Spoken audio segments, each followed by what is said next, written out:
अस्सलाम वालेकुम। उम्मीद है कि आप सब लोग खैरियत से होंगे। आज का बेसिकली जो मेरा टॉपिक है और जो मैं आपके सामने लेकर आई हूँ, बेसिकली ये जो करोना वायरस के आने के बाद जो ऐसे हैरानकुन इंकशाफात जो कुर्रा अर्ज़ पर मुख्तलिफ़ तरीक़ों से असरअंदाज हुए, पोल्यूशन के हिसाब से हमारी ज़िंदगियों पर, अमवात पर, उसके बारे में है। और उसमें सबसे पहले तो ये कि जैसे कि आप जानते हैं कि ये जो वबा है ये पूरी दुनिया में कुछ इस तरह से फैली कि इसने हर तरफ सन्नाटा, खामोशी और प्रॉब्लम्स बहुत ज़्यादा हो गई। दुनिया में अब तक मैंने ये जो लिखा है इसमें कुछ दिन आगे पीछे हो सकते हैं, कुछ जो फिगर्स हैं वो कुछ आगे पीछे हो सकते हैं। 22.5 लाख लोग बीमार हैं और 1,60,000 जो हैं वो दुनिया से जा चुके हैं। लेकिन दूसरी तरफ ज़मीन और इंसानियत से ये सिचुएशन कुछ ज़रा अच्छे तरीके से भी बनकर उभरी है और मौसिन बनकर उभरी है, और इसकी वजह से जो हमारी जो कुर्रा अर्ज़ की जो पोल्यूशन है वो ऑलमोस्ट 50% नीचे आ गई है। और अगर कोई शख्स चांद पर खड़ा होकर देखे ज़मीन की तरफ तो वो बग़ैर दूरबीन के 7 बरे-आज़मों को अलग अलग देख सकता है, ज़मीन की हरकत को भी नोट कर सकता है और ज़मीन में सोते जागते जो शहर हैं उनका भी अंदाज़ा लगा सकता है। इस वबा और ग्लोबल लॉकडाउन ने ज़मीन को 19वीं सदी की तरफ ले गया है, यानी कि फ़िज़ा धुल गई है, हवा में सब्ज़े की महक वापस आ गई है। आपने देखा होगा कि वो जो परिंदे और जानवर जो पहले उन इलाकों में नहीं आया करते थे, बहुत सी वीडियोस गूगल पे भी आपने देखी। इवन के पानी में भी जो जानवर ऐसे थे जो नहीं नज़र आते थे वो भी लोगों ने देखे और उनकी भी वीडियोस जो हैं ड्रोन कैमरों से लेकर आपके गूगल के ऊपर आई और आपने देखी। इवन लंदन में रिवर थेम्स में भी एक ऐसी मखलूक देखी गई जो पानी के ऊपर थी, जो पहले कभी किसी ने नहीं देखी, बहुत बड़े हुजम की और बहुत बारीक सी। तो इसने बहुत सी चीज़ों को चेंज किया और जो ये कोई एक छोटा मौजज़ा नहीं है। ये जानकर हम बहुत ज़्यादा और आप भी हैरान होंगे कि पिछले 1 महीने में जो शरह अमवात है उसमें 70% की भी कमी आई है, क्योंकि दुनिया में जो मौत की 10 बड़ी वजूहात हैं उनमें दिल के अमराज हैं, कैंसर हैं, सांस की बीमारियां हैं, जो मिर्गी के दौरे से हैं, अल्जाइमर है, इन्फ्लुएंजा है, एक्सीडेंट्स हैं, गुर्दों की बीमारियां और खुदकुशी और शुगर भी इसमें शामिल है। मगर इन में 10 वजूहात से 2019 में इन 10 वजूहात की वजह से 7,52,00,000 लोग वफात पा चुके थे और जिनमें से आधे लोग बुजुर्ग थे। कुर्रा अर्ज़ में रोज़ाना तकरीबन 1.5 लाख के करीब लोग मरते हैं। लेकिन फिर ये जब वबाई अमराज ये वाली जो मर्ज़ आ गई, कोरोना वायरस की आ गई, तो इससे अमवात में कमी हो गई है। कमी की अब तक 3 बड़ी वजूहात सामने आई हैं और सबसे बड़ी इसमें पोल्यूशन है। उसके अलावा खुदकुशी और एक्सीडेंट के अलावा अमवात की बाकी 8 वजूहात के पीछे मालियाती आलूदगी थी, यानी कि सांस की बीमारियों में भी, इन्फ्लुएंजा में भी, गुर्दों में और जितनी भी दूसरी लोगों को प्रॉब्लम्स थी, अस्थमैटिक भी जो थे, वो सारी की सारी माहौलियाती आलूदगी की वजह से थी। अब जबकि ये सब चीज़ें स्टॉप कर गई हैं, गाड़ियों का, फैक्ट्रियों का धुआं तो इसमें शामिल, और रोज़ाना जो 7.5 अरब लोगों की जो मूवमेंट थी, और फिर जंगलों की कमी की वजह से, यानी कि जंगल हमारे कम होते जा रहे थे, लकड़ियां कटती जा रही थी, तो फिजा में आलूदगी फैल रही थी और ये आलूदगी जो है वो सांस के जरिए हमारे जिस्मों में दाखिल हो रही थी और हम बीमार हो रहे थे।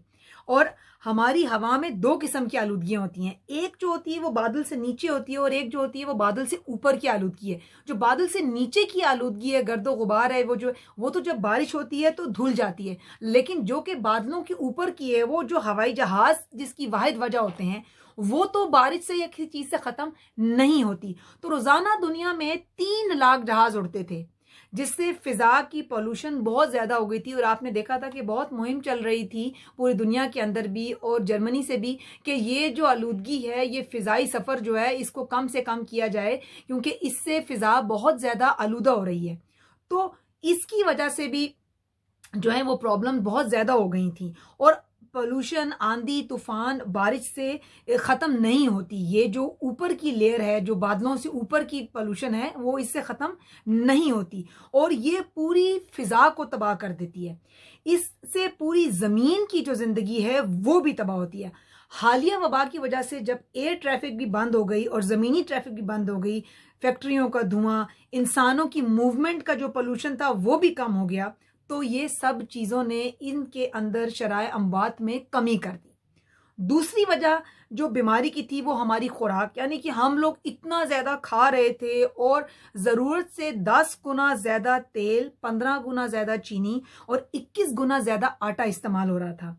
हम इंसानी ज़रूरत से ज़्यादा गोश्त भी खा रहे थे और चाय, कॉफ़ी, मशरूबात वगैरह ये सब चीज़ें, और ये खुराक हमें बैठे ही बैठे हमारे लिए बीमारियां लेके आ रही थी। यानी कि जाहिर बात है, जब हम बाहर निकले हैं, आपने देखा कोई कॉफ़ी शॉप है, कोई स्मूदी शॉप है, आपने वहाँ से वो भी ले लिया, आपने स्नैक्स भी ले लिए, आप बाहर ज़्यादा खाने को भी जा रहे हैं, बाहर से खाना खा रहे हैं, तो वो भी हमारी बॉडी के ऊपर एक इफेक्ट था। मैंने खुद घर में नोटिस किया कि इस लॉकडाउन में, जो कि मैं इटसेल्फ 19 मार्च से आज की तारीख तक, आज तकरीबन 4 मई है, आज की तारीख तक जो मैंने नोट किया कि मैं जो, वैसे भी मैं ऑयल बहुत कम इस्तेमाल करती हूँ, लेकिन 5 लीटर ऑयल की बोतल मैंने तकरीबन 2 महीने में इस्तेमाल की। मैं खुद इसके सोचने पे हैरान थी, लेकिन कहने का मतलब ये है कि वाकई में हमारा यहाँ पे वेस्ट प्रोडक्शन, यूके में ये जो रेड ब्रिज का इलाका है, यहाँ पर हर थर्सडे को जाती है, जो आते हैं और रिसाइकलिंग और दूसरा जो हमारा वेस्ट है वो कलेक्ट करते हैं।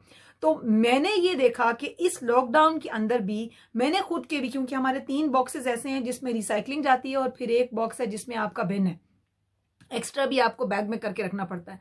मैंने ये महसूस किया कि मैंने खुद इस टाइम के अंदर कोशिश भी की और कुछ वैसे भी हर लिहाज से कम रिसाइकलिंग भी प्रोड्यूस हुई और किचन वेस्ट भी कम प्रोड्यूस हुआ। क्योंकि देखिए, हम रोज़ाना बाहर जाते थे तो कोई ना कोई चीज़ हम घर के अंदर ले आते थे, खाने की, कोई चीज़ स्टोर करने की, तो उससे भी जो हमारा एक स्टोरेज था और जो फिर रिसाइकलिंग की प्रोडक्शन थी वो ज़्यादा हो रही थी, क्योंकि हम हर रोज़ बाहर जा रहे थे। तो उस लॉकडाउन ने भी उस सिचुएशन को कम कर दिया।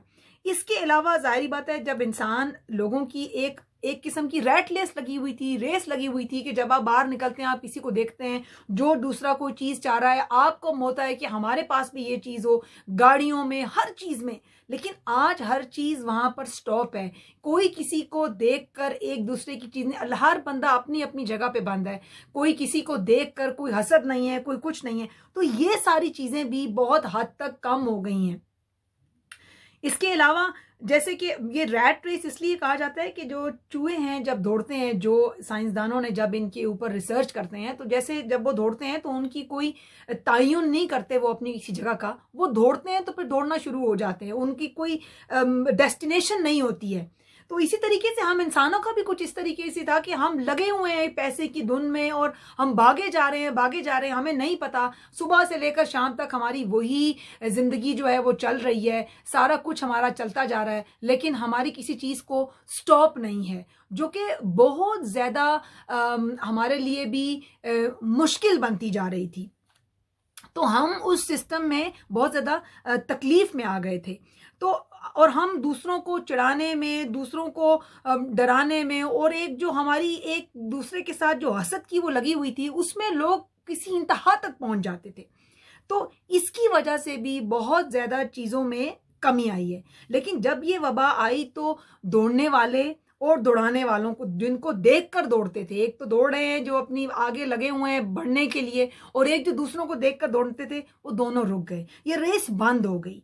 तो सब लोग अपने अपने जगहों पर बैठे रह गए, हसद का लेवल भी नीचे आ गया। और अगर हम देखें तो जो पोल्यूशन में कमी आई है, हमने जो खुराक भी कम कर दी है, चाय कॉफ़ी जैसे मैंने आपको बताया, अब बेकरियां, रेस्टोरेंट, हर चीज़ बंद है। तो लोगों ने घरों के खाने खाने शुरू कर दिए हैं, हर चीज़ घरों में ही बना रहे हैं, बाहर से कोई टेक अवे वगैरह उस तरह से नहीं लिया जा रहा। तो हसद करना भी कम हो गए हैं। जो लोग इवन के महल में रहते हैं, घर में रहते हैं, कुटिया में रहते हैं, छोटे बड़े घरों, हर लोग अपनी अपनी जगह पे बंद है। बड़ी गाड़ी हो, छोटी गाड़ी हो, सब गाड़ियां अपनी अपनी, कोई रोड पे खड़ी है तो जो गैराज में है वो गैराज में खड़ी है।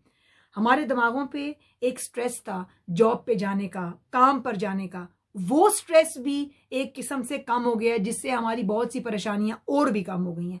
और अगर आप इस बात को माने या ना माने, तो आपको ये बता दें कि दबाव के नीचे ये जो स्ट्रेस है जाने का, अपने ऑफिस जाने का स्ट्रेस, ये बहुत से लोगों को तकलीफ देता था। और अगर हम डाटा निकाल कर देखें तो दुनिया में सबसे ज्यादा जो हार्ट अटैक्स हैं वो मंडे मॉर्निंग में होते हैं, क्योंकि छुट्टी के बाद जब लोग काम के ख्याल से या काम के लिए निकलते हैं तो कुछ लोग तो दफ्तर जाते जाते ही इंतकाल कर देते हैं। ये डाटा आपको गूगल में मिल जाएगा, ये गूगल से मिल जाएगा आपको।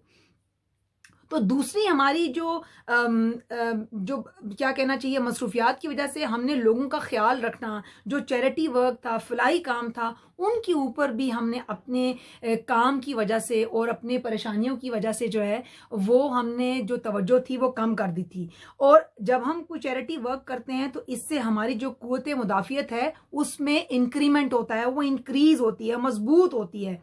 तो इससे भी हमें जो है वो अब कुछ थोड़ा हम सोचते ज़्यादा हैं और उसकी तरफ हम जाते हैं। तो हमें दफ्तर के काम से भी अब इस स्ट्रेस को जो है ना, इस वबा ने हमें इस स्ट्रेस से भी निकाल दिया है। चुनाचा शरह अमवात तो कम आ गई हैं, और ये सबसे बड़ा एहसान ये भी हुआ है कि हम जल्दी या देर से इस खतरे से तो हम ज़रूर बाहर आ जाएंगे इंशाअल्लाह, अल्लाह ताला हम सब पे रहम करे।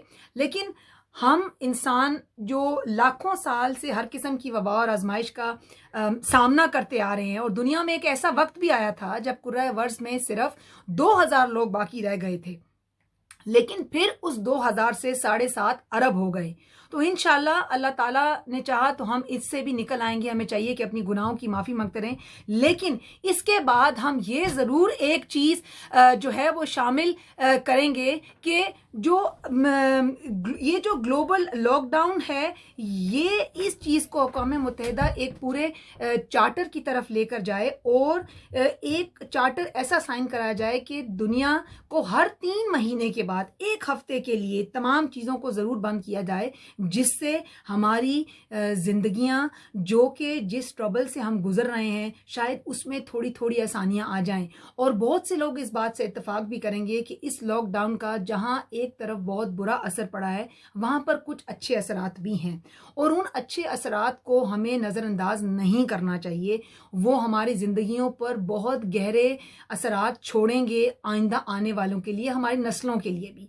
तो हमें चाहिए कि हम इस चीज़ को बिल्कुल एक नेगेटिव तरफ मत लें, हम इस चीज़ के लिए दुआगो भी हों, अल्लाह ताला से माफ़ी भी मांगे, और कोशिश करें कि जो अच्छी चीज़ें हमने इस लॉकडाउन में सीखी हैं, जो अच्छी चीज़ें हमें इस लॉकडाउन से मिली भी हैं, उनकी तरफ जाएं। जैसे कि हमें अपने, जैसे आपको बताया कि हम अगर वेस्ट कम प्रोड्यूस कर सकते हैं, हम कम से कम चीज़ों को ज़ाया करना है जो है, और जैसे अच्छा टाइम गुजारना है, लोगों की मदद करने का टाइम भी है, जो घर में क्वालिटी टाइम आप अपने बच्चों को दे रहे हैं, जो बेहतरीन तरबियत इस टाइम पर आप लॉकडाउन पे दे रहे हैं, इस चीज़ को आगे भी कंटिन्यू रखें। इसमें किसी किस्म का जो है वो कोई ब्रेक ना आए। जो हमारे स्ट्रेस हैं, जो इस टाइम में हमने सीखा, उसको हम अपनी एग्जाम्पल सेट करके लेकर जाएं। लोगों के पीछे दौड़ने की या किसी के साथ रेस लगाने की ज़रूरत नहीं है। जो हमारे नसीब में है वो हमें मिलेगा, मगर हमें हर टाइम को बेटर से बेटर और अच्छे से अच्छा करके गुजारना चाहिए, ताकि हमारा आने वाला कल अच्छा गुजर सके। लेकिन ये लॉकडाउन हमें चाहिए कि हम इसमें जो अच्छी चीज़ें हमने सीखी भी हैं वो हम लोगों के साथ शेयर भी करें, अपने तजर्बात को, और आगे अपनी ज़िंदगी में लेकर ऐड कर कर भी चलें। मैं उम्मीद करती हूँ ये छोटी सी जो इन्फॉर्मेशन मैंने आपको दी ये आपको पसंद आई होगी। आप इसको शेयर करें, मेरे चैनल को लाइक करें, सब्सक्राइब करें। इंशाल्लाह बहुत जल्द एक नई वीडियो, नई इन्फॉर्मेशन के साथ आपके सामने आऊँगी। Thank you very much. बहुत बहुत शुक्रिया सुनने के लिए। Stay home, stay safe. Thank you very much.